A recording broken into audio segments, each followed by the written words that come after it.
जब बात Indian movies की आती है तब उनके साथ एक दिक्कत है कि उनका बजट कितना भी बड़ा क्यों ना हो पर वीएफएक्स बिल्कुल बेकार ही होता है। और हाल ही में कुछ महीने पहले आया आदि पुरुष का टीजर भी इसका जीता जागता एग्जाम्पल है। हालांकि उतना भी सही नहीं कि हॉलीवुड का लेवल मैच कर पाए, मगर ऐसा क्यों होता है? क्यों बिग बजट इंडियन मूवीज भी वीएफएक्स के मामले में बिल्कुल बेकार हो जाती है? जब आदि पुरुष का टीजर आया था तब इंडियन पब्लिक के बीच सिर्फ खराब वीएफएक्स की चर्चा नहीं हुई थी, बल्कि उस दौरान इंडियन एक्टर्स को दी जाने वाली सैलरी भी ट्रेंड करने लगी थी। क्योंकि बहुत से लोग का मानना था कि हमारे यहाँ की मूवीज का खराब वीएफएक्स की वजह एक्टर्स की ज्यादा फीस ही है, क्योंकि मशहूर इंडियन एक्टर्स इतना ज्यादा फीस लेते हैं कि उनके सामने हॉलीवुड एक्टर्स को भी शर्म आ जाएगी। हॉलीवुड मूवीज ग्लोबली रिलीज होकर तगड़ी कमाई करती है और उनका बजट भी हमारी मूवीज से बहुत ही ज्यादा होता है, जिसके चलते अगर वहाँ के एक्टर्स ज्यादा फीस लेते हैं तब हमें इसमें कोई आश्चर्य नहीं होना चाहिए। मगर सच तो ये है कि हॉलीवुड एक्टर्स उतनी ही फीस लेते हैं जितनी हमारे यहाँ के एक्टर्स चार्ज करते हैं। कुछ मंथ पहले आई थॉर लव एंड थंडर का बजट 2000 करोड़ के आसपास था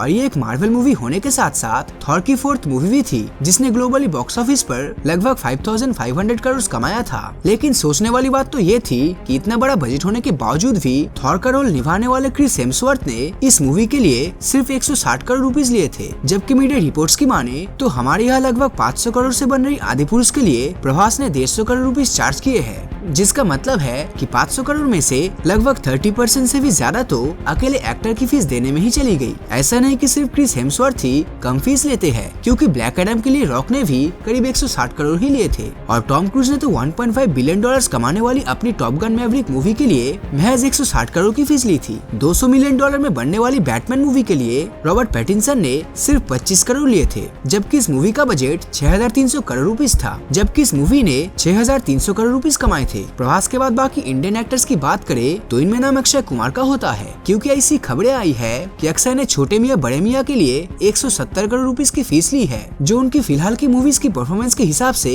काफी ज्यादा है। वैसे हॉलीवुड एक्टर्स की फीस इंडियन एक्टर्स जितनी क्यों ना हो, पर हॉलीवुड एक्टर्स अपनी फीस के साथ साथ फिल्म के प्रॉफिट में भी शेयर दिया जाता है, जिस वजह से वो एक मूवी से काफी ज्यादा कमा लेते हैं। अब यहाँ एक्टर चाहे बॉलीवुड का हो या फिर हॉलीवुड का, कोई भी जबरदस्ती किसी प्रोड्यूसर की मूवी साइन नहीं करता, इसीलिए 150 से 200 करोड़ फीस होने पर भी कोई उनके साथ फिल्म बनाना चाहता है तो इसमें गलती क्या है? इंडियन मूवी मेकर्स को इस बात पर पूरा ख्याल रखना होगा कि वो फिल्म की कास्टिंग पर ज्यादा पैसा खर्च ना करे, वरना इससे घाटा तो उन्हीं का होगा, क्योंकि इंडिया में ज्यादा से ज्यादा अभी तक 500 करोड़ तक की मूवीज बनी है और ऐसे में 150 से 200 करोड़ सिर्फ एक्टर्स की झोली में जाएगा तो फिल्म क्या खाक अच्छी बनेगी? बड़े एक्टर्स पर इतना सारा पैसा खर्च करने से अच्छा है कि छोटे एक्टर्स को मूवी में रखकर पूरा फोकस मूवी की स्टोरी पर किया जाए, क्योंकि अगर स्टोरी अच्छी होगी तब पब्लिक मूवी देखने जरूर जाएगी। बिग बजट इंडियन मूवी में जो वीएफएक्स खराब होते हैं उनमें गलती एक्टर्स की नहीं बल्कि मूवी मेकर्स की होती है, क्योंकि उन्हीं को डिसाइड करना होता है कि वो बजट में कितना पैसा वीएफएक्स पर खर्च करेगा और कितना पैसा एक्टर्स की फीस होगी। अमूमन सारी वीएफएक्स कंपनीज अच्छी होती है और उनमें बेहतरीन काम करने वाले लोगों को ही रखा जाता है, मगर उनका काम मूवीज में कैसा होगा ये तो मूवी का बजट ही डिसाइड करेगा। वीएफएक्स और सीजीआई में ज्यादा से ज्यादा पैसे लगाना बेहद जरूरी है, क्योंकि अगर वीएफएक्स बनाने वाली कंपनीज को कम पैसा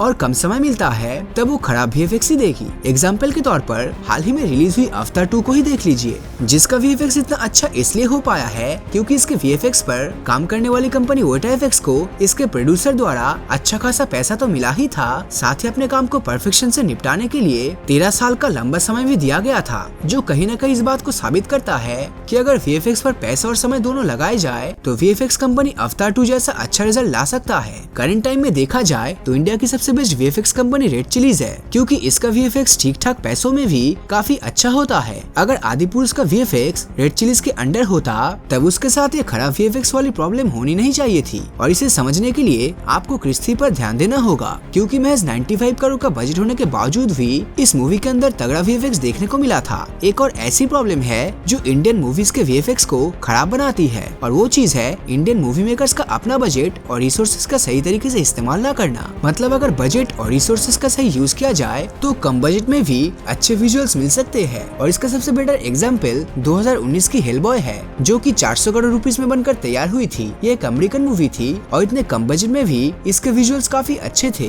क्योंकि इसके मेकर्स ने इसमें बजट के साथ साथ रिसोर्सेज का सही इस्तेमाल किया किया था। जबकि इंडियन मूवीज में पहले तो डायरेक्टर का विजन ही क्लियर नहीं होता, और अगर विजन क्लियर भी होता है तब डायरेक्टर अपने विजन के अकॉर्डिंग रिसोर्सेज का सही से यूज नहीं कर पाता। तुम बदनाम की एक इंडियन मूवी है जो छोटे बजट में बनने के बाद भी अपने विजुअल्स को शानदार तरीके से दिखा पाया है, और ऐसा इसलिए हो पाया था क्योंकि इस मूवी में इसके रिसोर्सेज का सही से यूज हुआ था। इंडियन मूवीज के साथ एक और गलती ये होती है कि उनमें 500 करोड़ का बजट होते हुए भी हर जगह वीएफएक्स दिखा दिया जाता है, जिससे उनका वीएफएक्स कार्टून जैसा लगने लगता है। जबकि अमेरिका में बनने वाली लगभग 1000 करोड़ के बजट वाली मूवीज में हर जगह वीएफएक्स नहीं होता, बल्कि वही होता है जहां उसकी असल में जरूरत होती है। जब कोई बड़े बजट की इंडियन मूवीज बने तो सबसे पहले उसकी स्टोरी पर काम किया जाना चाहिए, और फिर जितना स्टोरी डिमांड करे उस हिसाब से मूवी में वीएफएक्स डालना चाहिए, क्योंकि ओवर वीएफएक्स मूवी को बेकार बनाता है। आखिरी चीज जो इंडियन मूवी के वीएफएक्स को खराब करती है वो है हॉलीवुड का नकल। यह नकल का मतलब रीमेक से नहीं, बल्कि उस टेक्नोलॉजी से है जो हॉलीवुड मूवीज में इस्तेमाल होती है।